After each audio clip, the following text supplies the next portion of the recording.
more or less. Within a few seconds. The power of editing will be fine. So we have seat belts, fuel shut-off valve is on. I'll put this here for you. Audio as well. Okay, cool. Nice. Like this. Alright, perfect. Then fuel shut-off valve is on.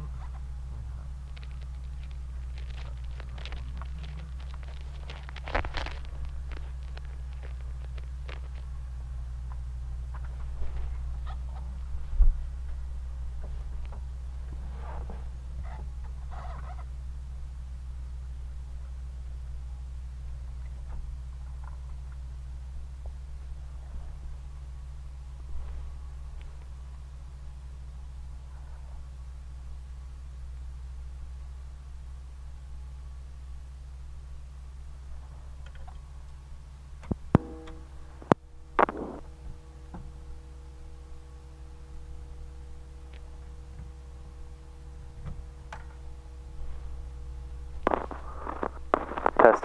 You can hear me? Yeah, I can hear you. That works. Okay.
Now we're waiting for the temperatures to Rise up, yeah. rise up a bit.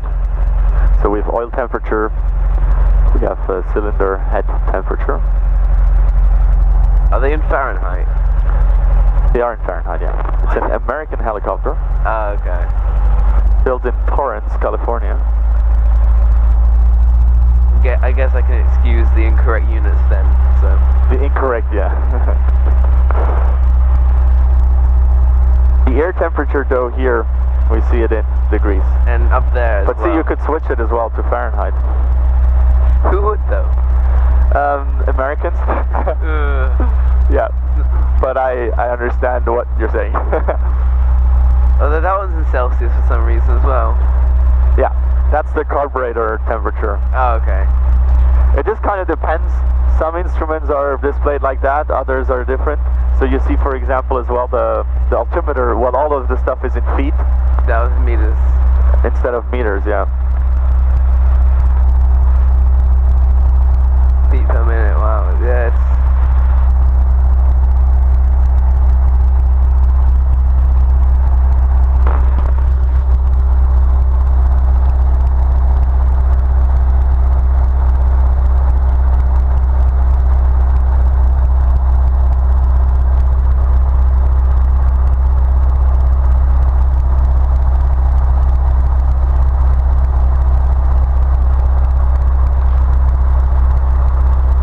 Yeah, this usually takes 2-3 minutes. Then we can do some checks as well. We're checking the magnetos. So we have 2 magnetos. Yeah. Checking the right one. All good. Back to 75. Left one. All good. This is engine RPM and rotor RPM in percentage, so not in absolute numbers, and they're synced. So now that we have the clutch engaged and the belts were tightening up, Yeah. the transmission is basically going from the engine to the rotors, so they're now synced. Okay, cool. And I have the throttle here with which I can, you see, I can make this go up and down. So this is the needle split check. Okay, that works as well. So we've done magnetos, we've done needle checks. Temperature coming into the green. We have the maximum performance we need. Frictions come off. RP check. Good. Alright, let the governor take it away. We do one last check. For a warning light, low RPM, you will hear a horn as well. Okay. In a second. Alright. That works too. And then lights are on, and then we do a radio call. Brother, good morning. This is helicopter Zulu Oscar Foxtrot, departing from Air Zermatt to the east. Okay, then you can wave. Now we're good to go. Do this then.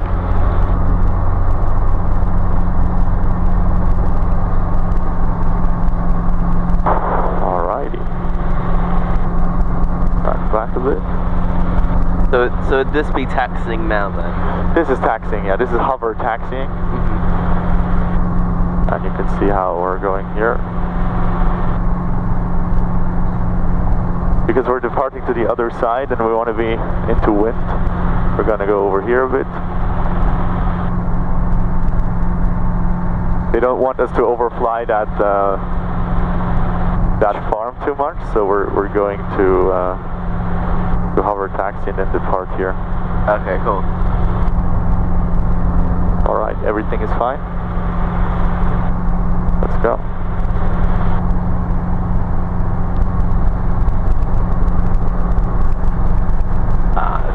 This is pretty cool.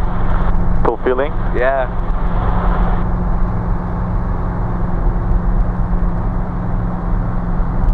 Alright.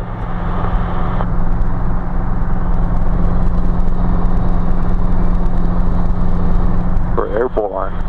And the weather opened up perfectly for us. Yeah, it's looking nice.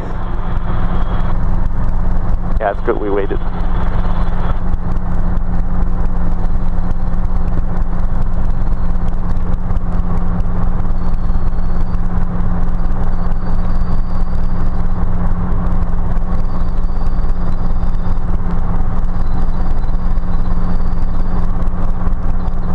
You ever been in a helicopter before? No, never before. Okay, cool. Yeah. So that's your premiere. First time. Happy to be your first.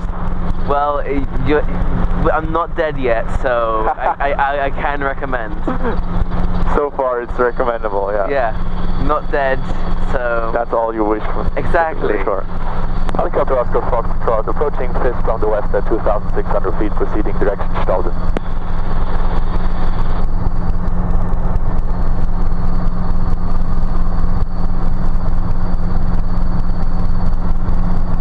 Let me just check if your GoPro is running. Yeah, it is. Cool.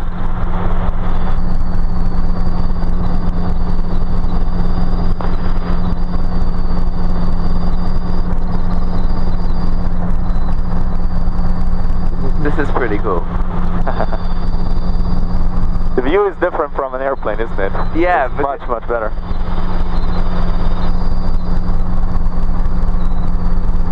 Just from an airplane, you're too high up, you can't really see anything, but it's like the perfect height. Even in small airplanes, anything below here you wouldn't see because it's all airframe and wings and stuff.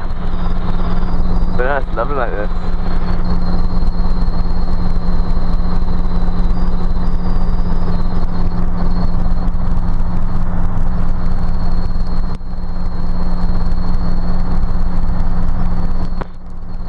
So we'll see how far we can go today because you see there's a bit of cloud over there. Yeah. We're going to see if we find a good window there and worst case we come back. So yeah, we can't really fly inside of the clouds because there you don't see much.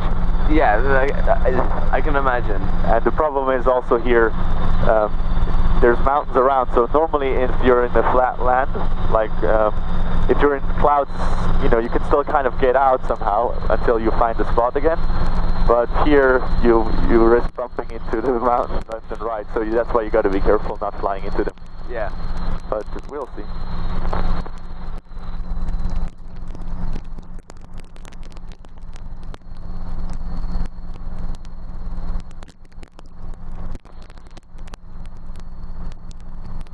I know in Zermatt it's gonna start to be sunny now, so we'll see. We might stay lower and then go in and then see it from there.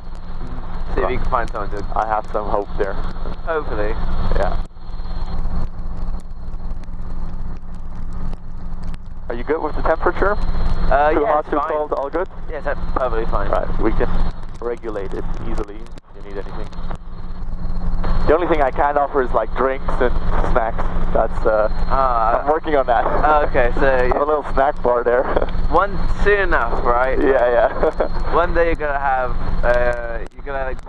put like a waitress outfit on, just like Have a little tray. Yeah, you're gonna put it on autopilot. Say, oh, do you want some alcohol, or some wine, or you want to buy something from the EasyJet store? yeah. I went to America recently, and one of the biggest things that shocked me was how, because you think American, everything's more expensive and you have to pay for absolutely everything, and they just gave you free stuff on the plane. Oh, really? Okay. Yeah, so like, here is a free drink and a free snack, and you could technically ask for like 2 free snacks if there was enough left over. Yeah. And in like EasyJet, when I can fly to Italy or something like that, you get nothing, and like, yeah, like a small little can costs like £2. Yeah. Whereabouts are you from? I'm from London. From London, okay. Yeah. Perfect. I used to live there for really? For 3 years, yeah. Whereabouts? First I lived in East London, then in Stepney Green, then I lived in Camden, near the Roundhouse. Camden's really nice. It's pretty cool. And then I lived in Earl's Court at the end. Earl's Court was pretty cool as well. You kept going to a nicer place. Yeah. Like the more and more posh, yeah. I'm from central London, so I'm quite lucky where I was like, I can just go to whatever I need to go to. Where exactly in central London? Do you remember Paddington Station? Yeah, of course. Like 2 minutes away from that. Oh, nice. Yeah. And you grew up there? Yeah. Wow. We moved to Ireland for a few years when I was a bit younger, but I pretty much lived there my entire life. So it's really, okay. I've been lucky to be so central. So. Yeah. All right. Let's see. Helicopter Oscar Foxtrot started at 4,700 feet, proceeding direction 7.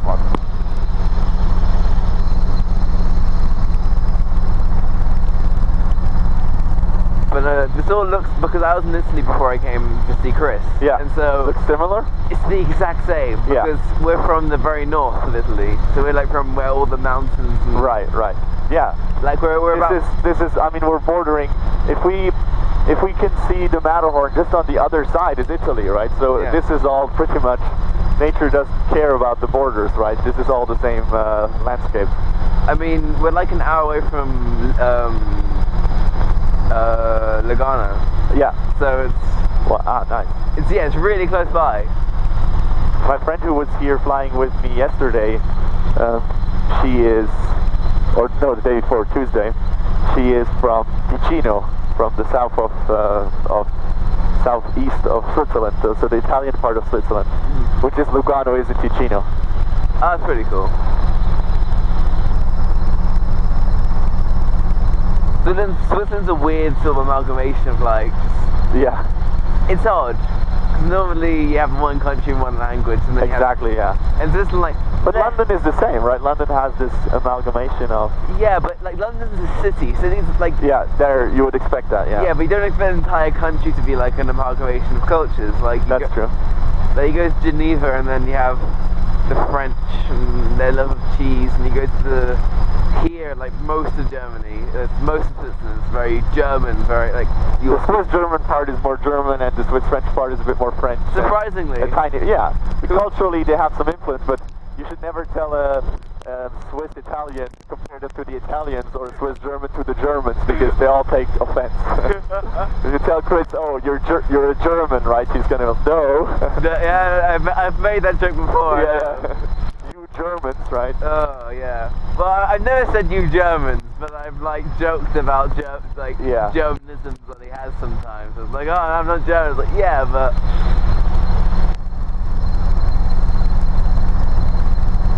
I normally don't fly that low over this, so this is really cool though, because you have a great view of everything on the ground. Normally I'm climbing a lot more here, right, to get up to a certain altitude to go reach the Matterhorn. But here now we have to see to what extent we can go higher, because you see we have clouds there, but maybe over there might be a spot. You see the sun shining through a tiny bit there? So yeah.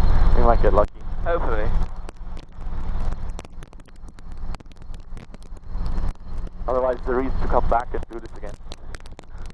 What do you do in life then? I just finished school and I'm studying university now. So. What are you going to study? Mathematics and physics. Wonderful. Oh, so this will be. Yeah. Helicopters are full great. of that. Yeah. It's so cool. Yeah. Torque.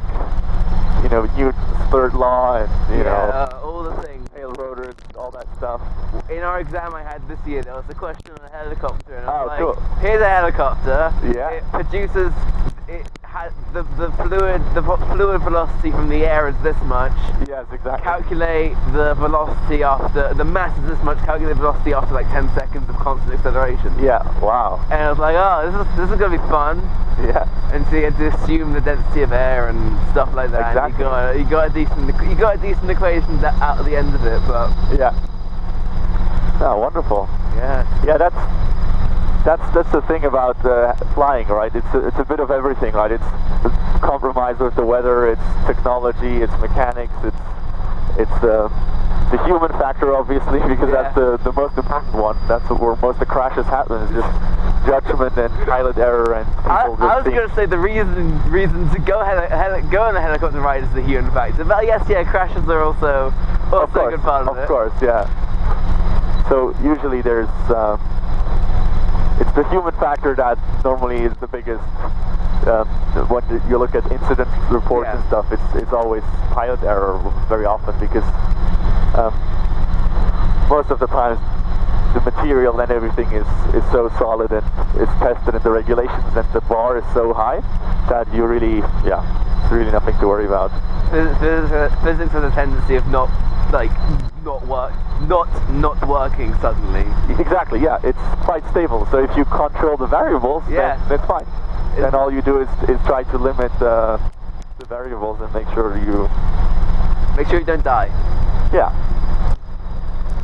This is really cool though, like flying low like this, you get a better sense of the speed. Normally we're up higher here, and then you feel like you're standing still in the air because you're higher. So this is really cool. It is really nice. And you see this landslide? Yeah, I heard about it. But this is not the one that just recently happened. Oh, okay. So that was another part.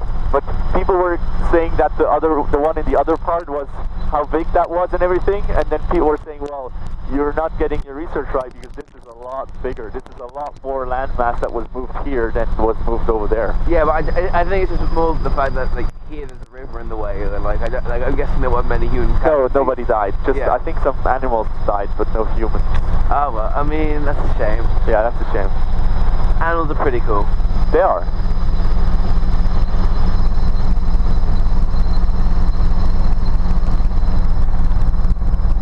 I'm stuck in London for another 4 years though now. What university? UCL. UCL, oh nice. Yeah. Tough to get into, but I was finally in it, finally done. Yeah. You gotta be very poor for a very long time. It's gonna be so much fun. Yeah.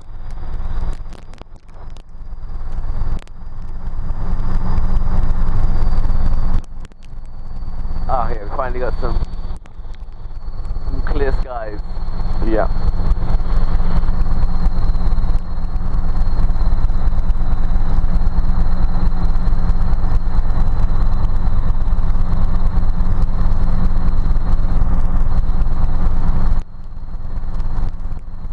Helicopter Foxtrot Ranta at 6,000 feet and climbing for direction Denmark.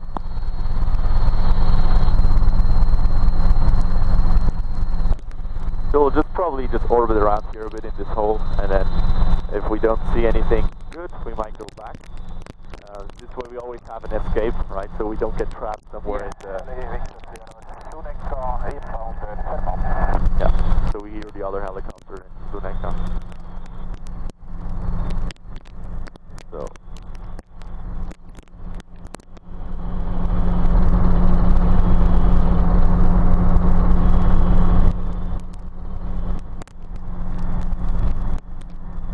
I am very glad I'm wearing a pair of sunglasses because that is bright, yeah. Yeah.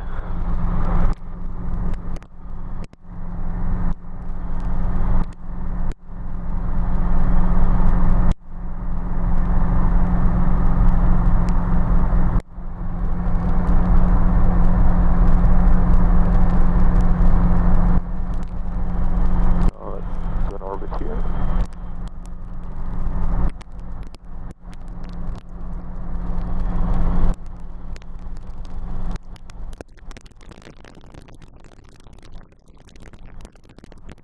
God, this is wonderful. Look at that. Beautiful view. I'm just gonna keep this hole in the sky in my eye, so we know that we can always come back here, you know. Yeah. In case we don't just want to go back and pray for a hole, because also if you have an engine failure and you have to auto rotate, you're gliding down. Yeah. You want to kind of know where you're going, so that's why we want to know and see the way. But this is all fine. You see, this is perfectly now open now. Yeah, it's beautiful. All right, so let's 7 degrees, 7,000 feet.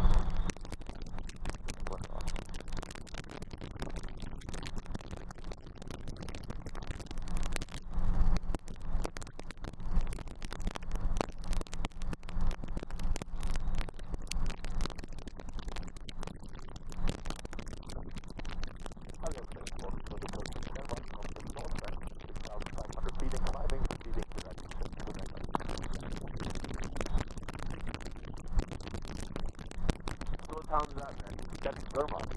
Oh, okay. Yeah. And then, if we're lucky, to the right in a minute, you should see the Matterhorn.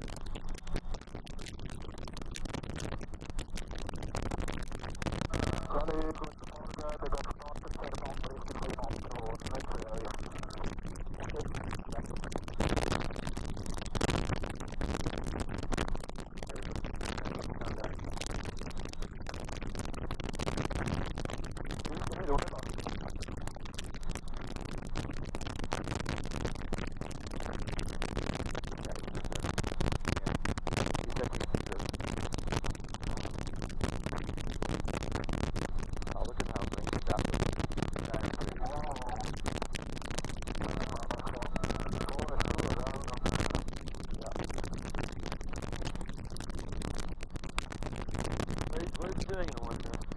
I think he's bringing stuff to the Klein Matterhorn. Okay. For they're building a new cable car.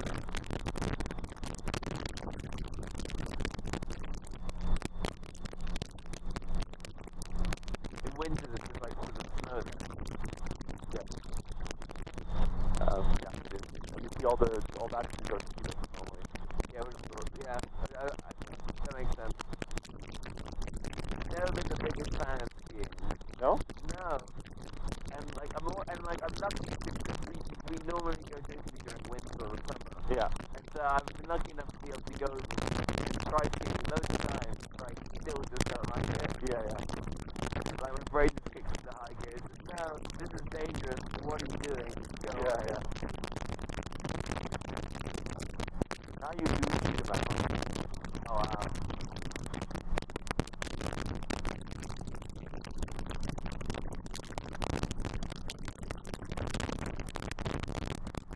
It's a great thing, you know? Yeah. Oh wow. Yeah, we'll see it perfectly.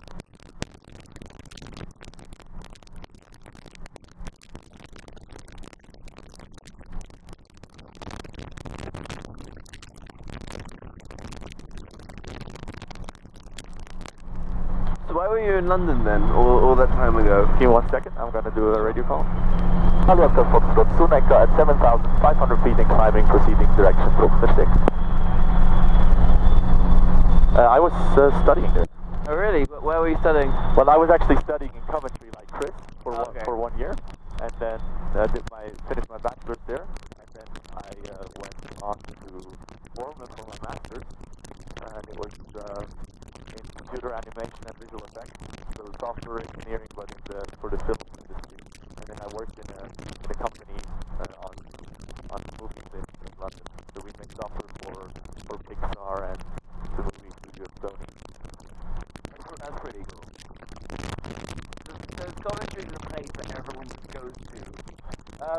No, it's mainly the place that I went to because it was a partner university of our Swiss university that Chris and I went to. Yeah. And that's why we basically we did the same thing, or I recommended Chris and I told him, if you're in Lucerne, what you should do is try to see if you can do your third year in Coventry because you're gonna make a lot out of it. You're gonna benefit a lot more than getting a first year in Switzerland. So he did, and I think he's happy. Yeah, he's happy about it. He enjoyed it. So yeah. So we see now the famous Matterhorn.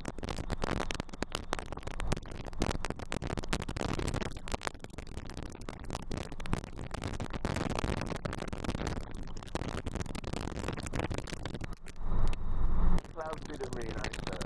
Yeah.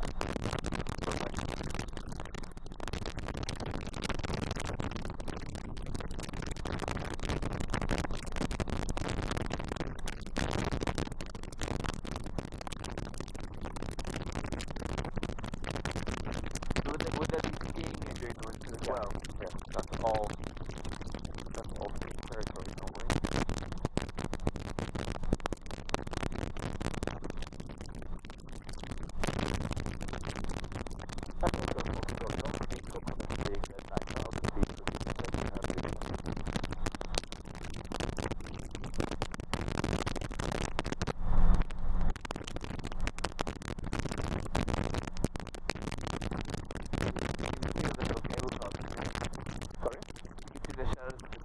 Yes, exactly. So now obviously you can go hiking in this region. Yeah.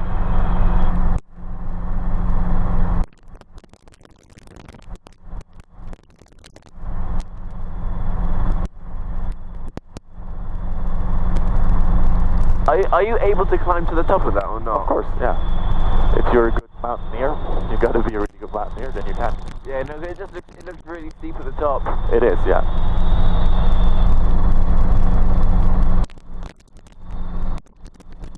See a little circular rainbow there. And up in the middle. Well, it's the wind. The wind from the clouds. Yeah, it's nice. I mean, pretty much all rainbows are circles. Normally you can only see half. You can only see them, yeah. Except for this specific vantage point that we have here now. Yeah. Alright.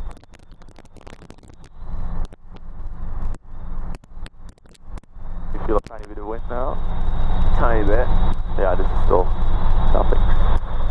Alright. Take a few pictures maybe. This is the money shot.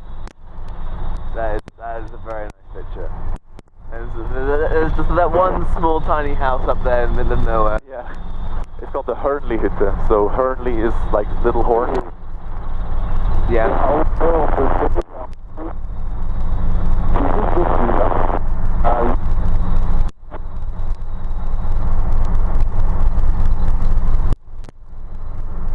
Oscar Foxtrot north of the Hernley Hütte, 10,000 feet, going back towards Uterup. That is a lovely picture. Yeah. Alright. Take a few last ones before I turn around. Maybe also above here. This is really at the foot of the mountain here now. Absolutely gorgeous, spectacular view, yeah.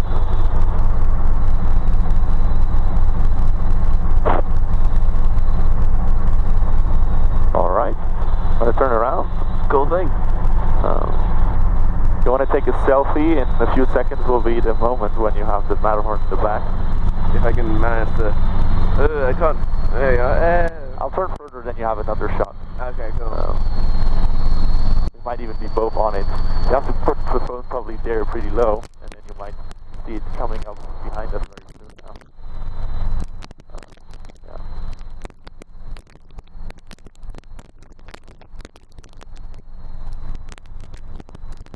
Try to do it landscape, maybe you'll, kind of diagonally.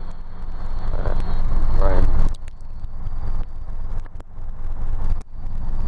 I think it's the angle because it's let me turn over a bit. That should work.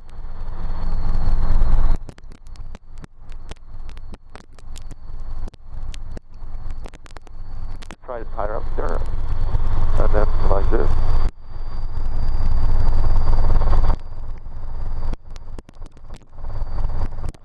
Well, we have something there. Not that easy to get it right. Yeah, no, it's fine. But you have it from the front. And you have the Gorner Glacier there, you have Monte Rosa.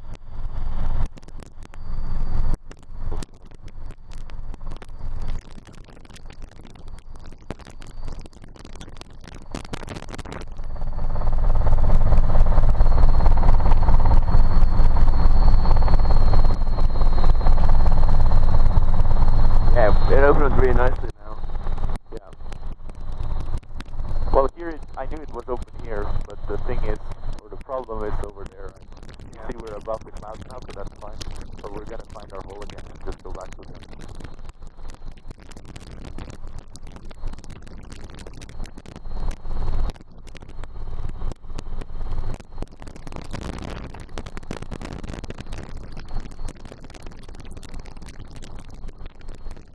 The cool thing about helicopters, you're a lot more flexible. In the worst case, you can pretty much land wherever you need to before you get trapped somewhere.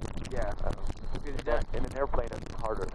Yeah, because if you're gonna crash into something, you get to like slow down first. Yeah, and even if you slow down, I mean, you have to use the runway with an airplane, so you're always in trouble with it. You need to like drop down first. Exactly. You still always want to have forward speed. Even if there's a thing called vortex ring. If you go down too fast vertically, you get into your own vortex. Yeah. And then that's not so cool. Here we're going down and you have to escape to the side. No, anytime because That's why you're always having forward speed. The other reason is if you have an engine failure, there's three sources of kinetic energy, like your forward speed, your altitude, and the inertia left in the blades. And so you want to always have the three of them. Helicopter Foxtrot approaching Suneka from the south at 9,000 feet visual with the helicopter in front of us.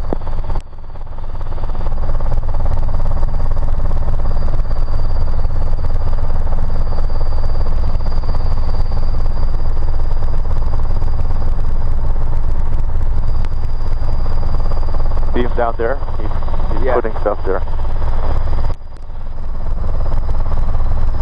Really cool. It is really cool.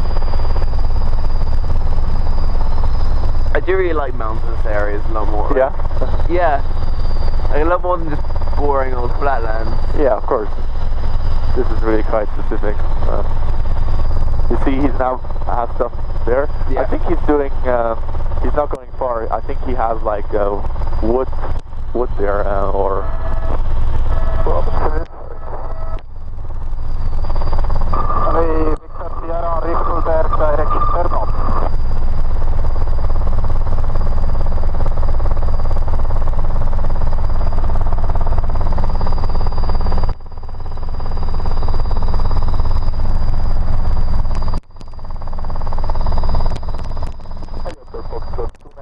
Visual with the traffic below us, proceeding direction, dash about dawn. Bye bye.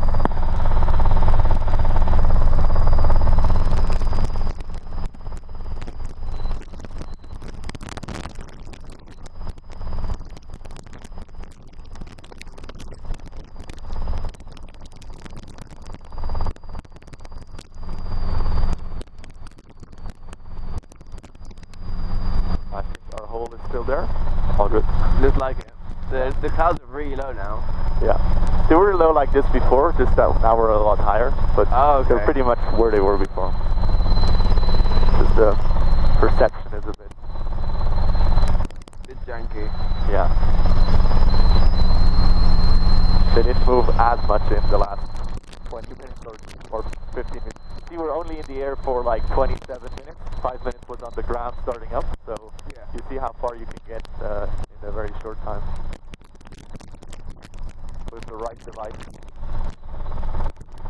Well, I mean, like from rocket to walking, there's quite a variation. yeah, from rocket. We're somewhere in the middle. Somewhere in the middle. We're still on the walking end compared to the rocket. It depends on which rocket you're talking about. Yeah, I'd say so. Because we're like 80 knots now, which is like 150 kilometers an hour, or 90 miles. So, It'll be what, 11 kilometers a second you need to escape from the Earth. Yeah, exactly.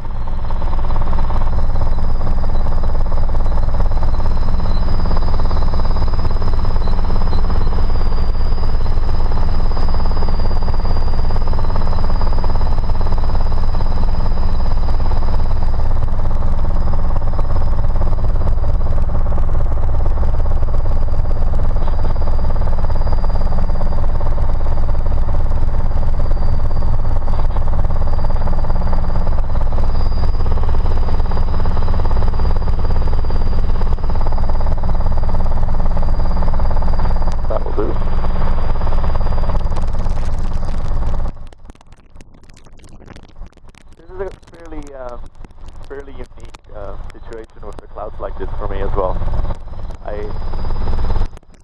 It looks really normally nice. Don't encounter that. Yeah, that's quite special. But it's good we tried.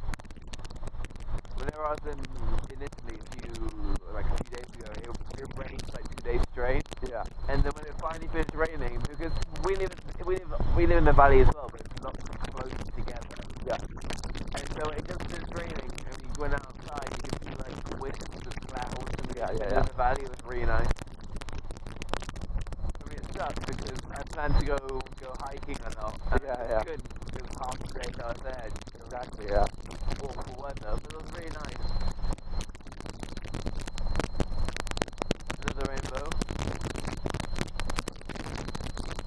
Rainbow's reading up.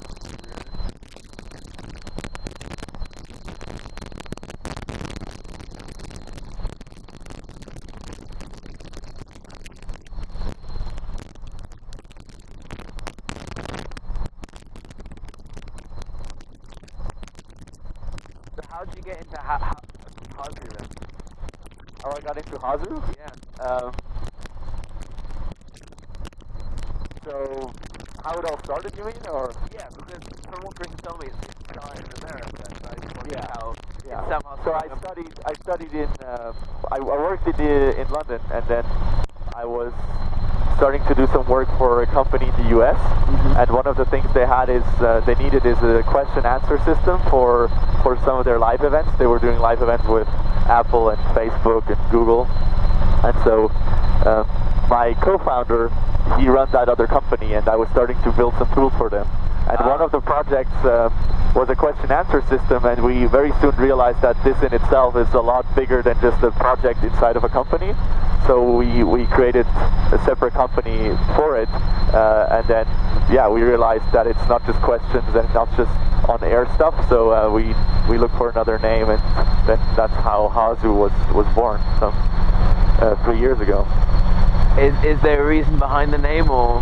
Hazu in Japanese means ought to or should, so the way something should be. Oh, okay. But it also means in Swiss German it means bunny or rabbit. So Hazu, so the inspiration came when eating a chocolate bunny.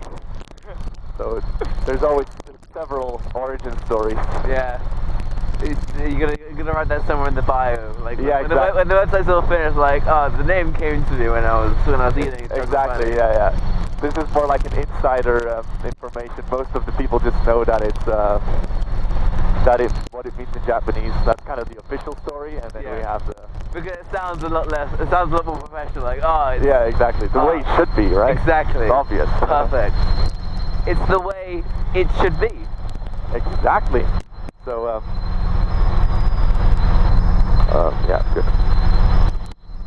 Yeah, you feel it's more chilly now than I put in a bit of the heater now, so we have a bit of warm air coming in because it's more. It's only 7 degrees outside. Exactly.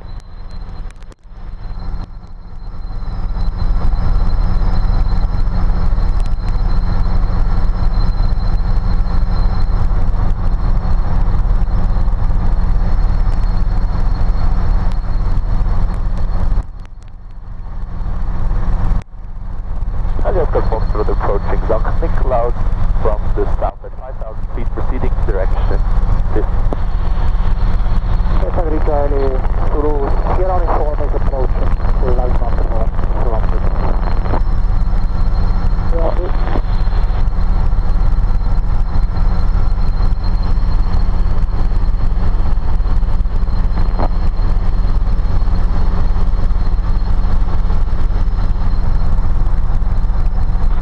do like Switzerland though, because I've been here a few times now. Yeah. It's like Italy, but less corrupt, so it's great. Yeah, better standard of living to some extent. Yeah. Richer. Well, the place I'm from has a fairly few well-off people, but in general, yeah, definitely.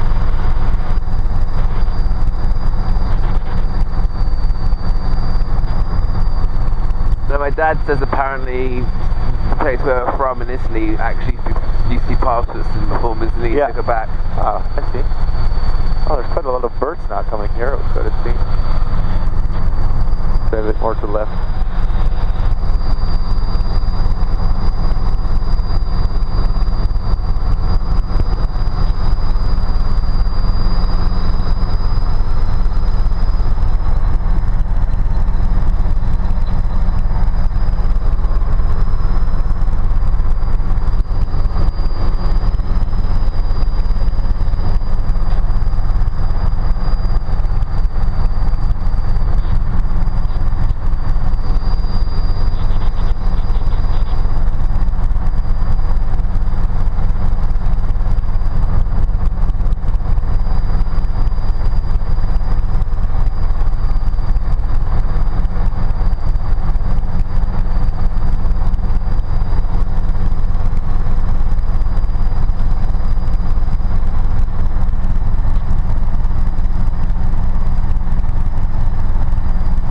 Sun is burning through now. Fun. Normally you would see in the front, you would see the Aletsch Glacier, but it's covered now. Yeah.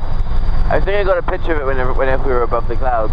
Yeah, of the Aletsch Glacier. Well, of the mountains of it. Over there, yeah. Beachhorn was visible. I think Aletsch Glacier was still kind of covered, but. Oh, okay. But yeah, Beachhorn is really gorgeous as well.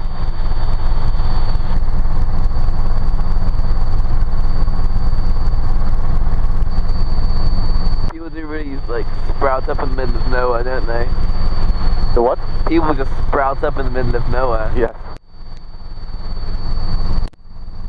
The village you see there, just in the back, on the little plateau, that's Kspon. That's where they have the highest football pitch in Europe. And I used to play there for 10 years. And we have a chalet up there. My dad is originally from up there. So we still have our holiday home there, spending a lot of the Christmas and summer times there. It's pretty cool. I'd imagine it'd be lovely. You only can go up by cable cars. You see the rocks in the middle? There's a cable car going over there. So there's no way to go by car, or it's not allowed. It's just a dirt road, not really anything that you could go by streetcar. Not advisable. Maybe by motorcycle though. Yeah, but you're not allowed. I mean, you can, like with maybe a motocross kind of style, but it's not something that you would be legally allowed to do. So, just saying. You see Visp again there. So we'll rise up a bit, and then we're climbing over there. So you'll also see Briggerbad, where you were staying, I suppose. Yeah. Briggerbad's really, really small though. Yeah. Everything here, even Visp, that looks large in comparison, is small. I mean, in comparison to London, everything is small. Of course, yeah. Heli Oscar Foxtrot, starting at 6,000 feet, proceeding direction Kspon, gebieden.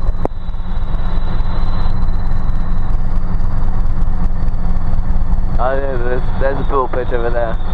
The pitch is on the left, yeah. That's the. I was flying on Tuesday with some guys from UEFA, the Football Association. Oh, really? And I was showing them the pitch, so I was overflying it. So they did a little story, because I'm both a player and also like pilot here. So they did a little story about how cool it is to be here in the mountains, and how. I did the first flight with the cameraman over here, and then I did the second one when they were down on the pitch to just overfly with one of their assistants. So she came with me to Zermatt, and then I did a few like flights like this to just basically have them also take some footage from below. And our chalet is one of the houses down there, just next to the little trees. It looks really picturesque up here. Yes, it is. It is really postcard-ish.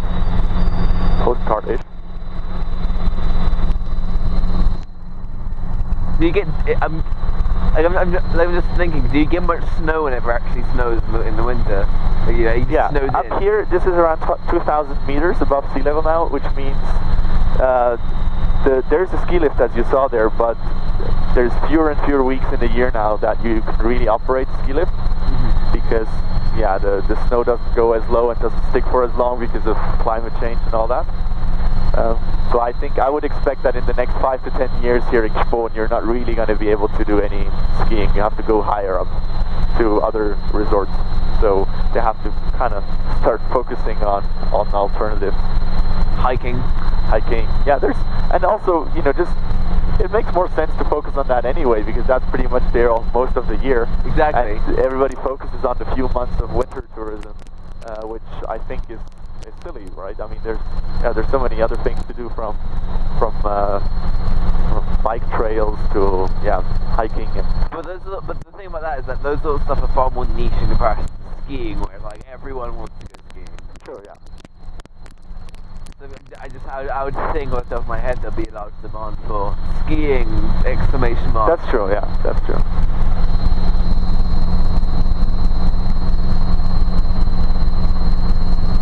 Helikopter Foxtrot, sista terminal at 7,000 feet, proceeding direction Brig, and then inbound for landing as your mark. Always a football pitch. Always a football pitch. That's the one in Fist. I'm going to have a game there on Saturday evening. So I'm playing back in Fist now. Always football pitch. Do you play as well? Oh no, I'm not the biggest fan of football. Partially because of the way my school did physical education. Like, don't know what to do, let's just play football. Yeah. So like, that's kind of the thing everybody does, right? Yeah. In England especially, and here as well. Everywhere. Aside from moving to America, I think everywhere does football. Even in America, when I'm in San Francisco, I'm in like 2 or 3 different teams there now, and we have like lots of. It's picking up there massively. Oh no, yeah, but that's like an active effort by FIFA and stuff like that to try and make it a big thing over there. Yeah, but it starts fairly organically now, because a lot of parents realize I'd rather have my son play that than American football. That kind of just smashes your brain. Yeah, that can. So it's still, in comparison, it's safer. Definitely, it is. Safer. Yeah. It's still rough, but it's safer than American football, I would say. Well, I mean, considering American football can give you permanent brain damage, I definitely agree.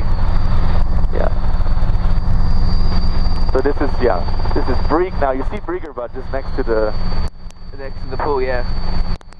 You can see his house from here as well. Yeah.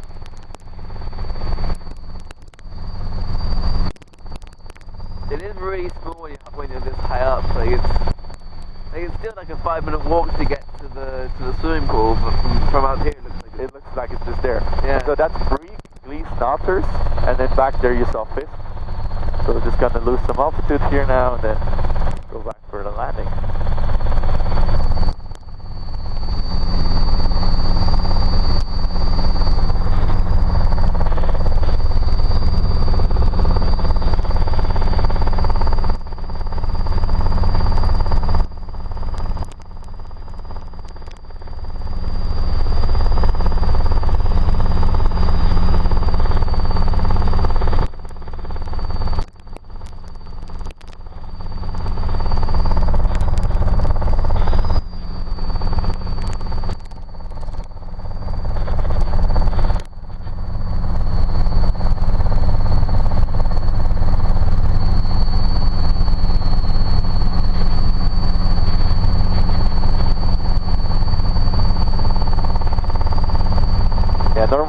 Glacier is just behind those clouds, just behind this little hill. So another time then. Another time, yeah. Also here you see Gutter Bridge, and this is called Simplot. So this is a nice journey to go with the motorcycle. You guys probably will go the other direction to Leukerbad. Yeah. But this will be another alternative. Chris and I go there fairly frequently.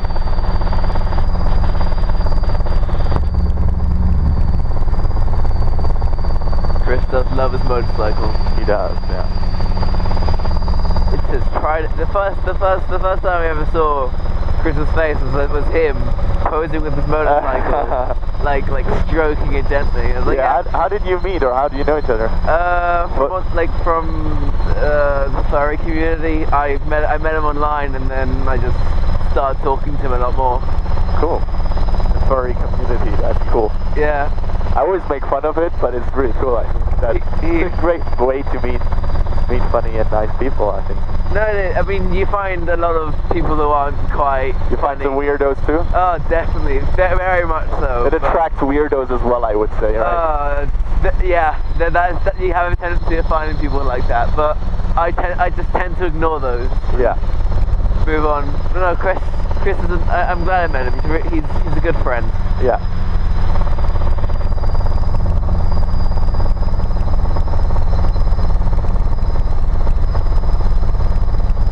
Helicopter Foxtrot, down at 5,000 feet inbound for landing, Erftermark. If I was better with photography, I'd take a really nice picture and then like do a tilt shift effect on it. But I'm not the best at photography. It's physics. And a bit of artistry, like composition especially, right? I mean, I can tell you how the camera works, but I couldn't tell you how to make a nice picture. Yeah. Rule of thirds or something. Exactly, yeah. Phi. Golden ratio, all that. Yeah, ISO, HDR, buzzwords. Yeah, exactly. Now you're just making stuff up. Damn it, you found out my secret. Well, the ISO and HDR exist. Yeah. But somebody has to know, you can really just make up anything.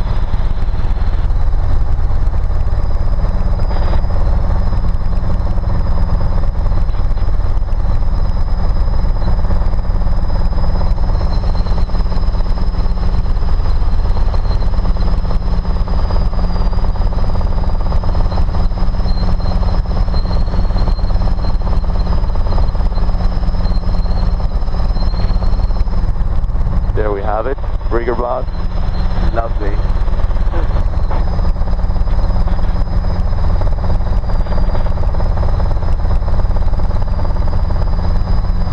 There's his house right there. Such a small village. Yeah.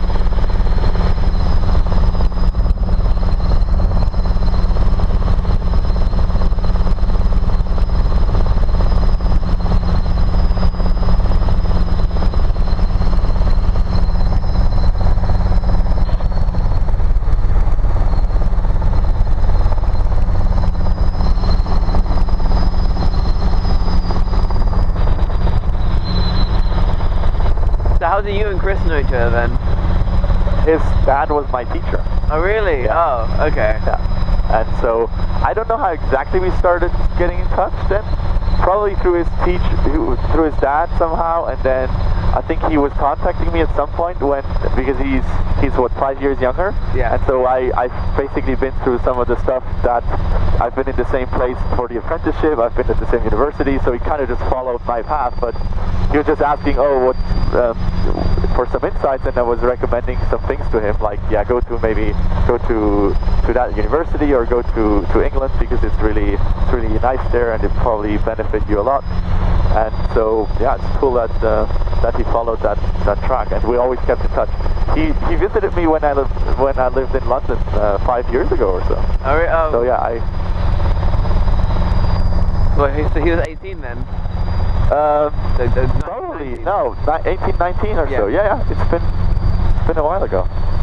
Helicopter Foxtrot Norfolk beam is 3,000 feet inbound for landing at Erftermark from the east.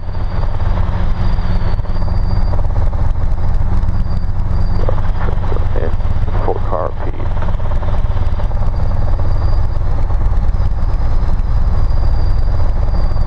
So when do you normally go to university? And here it's usually when you're 20. Oh, okay. So you do, yeah. The school here is a lot longer then. A bit, yeah. Over there it's at 18, right? Yeah. You do A levels, and yeah, here it takes a bit longer. The systems are a bit different, yeah. Italy it's also like 2 years longer as well, or like a year longer. Yeah.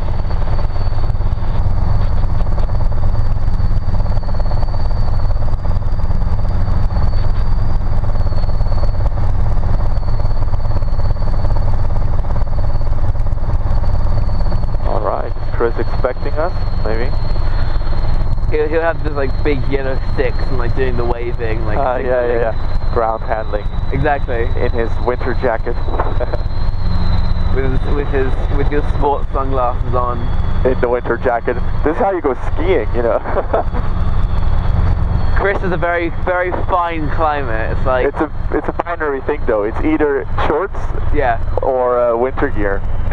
It is. Not a lot in between. When Mercer came to see him in December, he was wearing shorts in his house. He was like, "Oh, it's too warm." It's like, but you could just turn the heating down. Like, nah, shorts. No. He does like his shorts.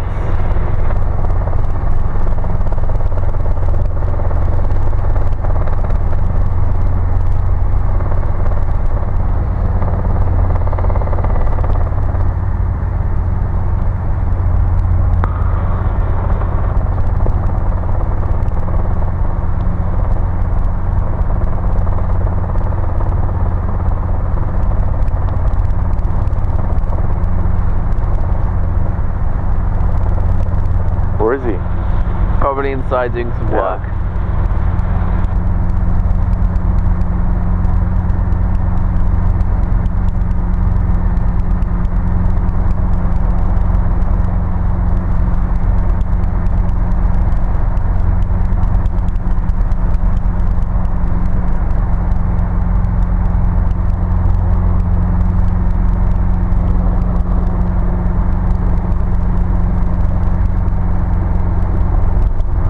We didn't die. I think that's a good sign. No, this is really cool. You enjoyed? Yeah, I enjoyed it a lot. Yeah, I think the cloud situation was pretty special. Yeah. You can stay out for a moment more. Gonna let the temperatures cool down a tiny bit for 2 or 3 minutes, and then we can start shutting down. Next time I'm here, I'll see if we can fit in doing this again, because it was a lot of fun. Cool. Yeah, we can do another journey, which would be pretty cool. Is going to the left of here and going all the way, or even here, and go all the way over the Aletsch Glacier and come back. It's even a shorter journey. It's only like 40-45 minutes, and you're flying all the way over the glacier. So because now you've seen the Matterhorn, the other big attraction is the Aletsch Glacier.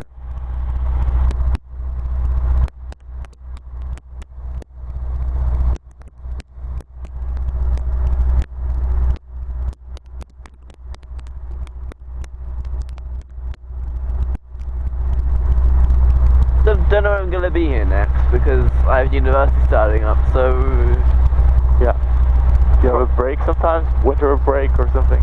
Might come here. I'll have to talk with Chris to see whenever I'm able to come over. But either the winter break or the summer again. Yeah. Oh, perfect.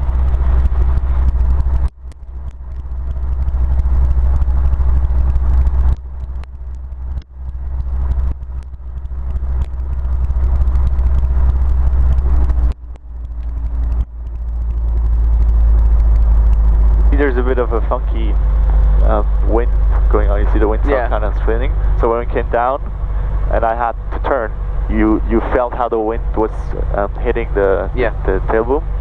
So that's when you kind of like have to just. I tried to do it really slowly, but at the same time you're turning and you're building up power. So you got to be careful there not to be twisted around. The thing at the end provides like an extra a moment at this side to stop the counter rotation of the. The fin does, but mainly the tail rotor. Yeah. The fin is there for that as well. The fin is mainly there that if you have also an engine failure or if you have forward speed, it's a stabilizer. So the fin and the verticals, the horizontal stabilizers, they're basically there to give additional stability in forward flight.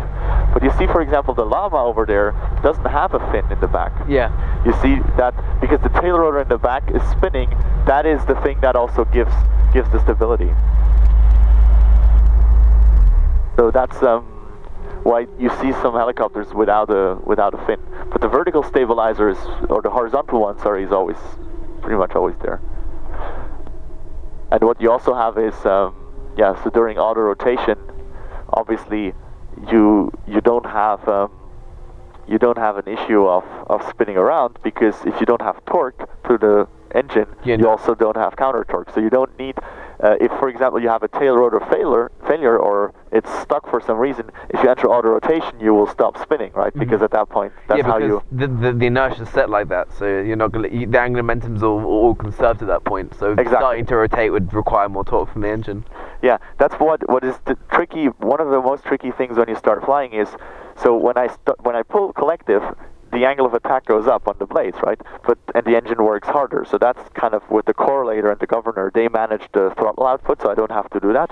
But it means that there's obviously more drag, but also more lift created, and that means that there's more torque. So you have to put in pedal at the same time as you take collective, because otherwise I push collective and I would go to one side, so I have to counterbalance, and that's what's tricky in the beginning, because you have to balancing all of them at the same time. Even when we come down, you see I can't just push it down and stay straight. I have to go with the pedals to really keep it that way, and that's what's part of the challenge in the beginning, coordination wise. So then it's motor skills, it just kind of becomes second nature. I was thinking whether you could have like two pedals going one way, two pedals going the other way, but then there is that design. There is a come-off and a K-Max, so there is one with two that are tilted, and then there's another one with two like this, and those don't need a tail rotor. And they spin in the other direction. But if they're spinning in the other direction, wouldn't there be turbulence for at least one of them? That's why sometimes they come at slightly different angles, or they're slightly like the tilted one, or even in a Chinook. If you look at a Chinook, that is kind of a thing, and it has one here and one there, right? The Chinook is like, have you seen that before? It's like a military aircraft. I think so. Yeah, so let's wave goodbye, camera, and we stop it all at the same time. Right here.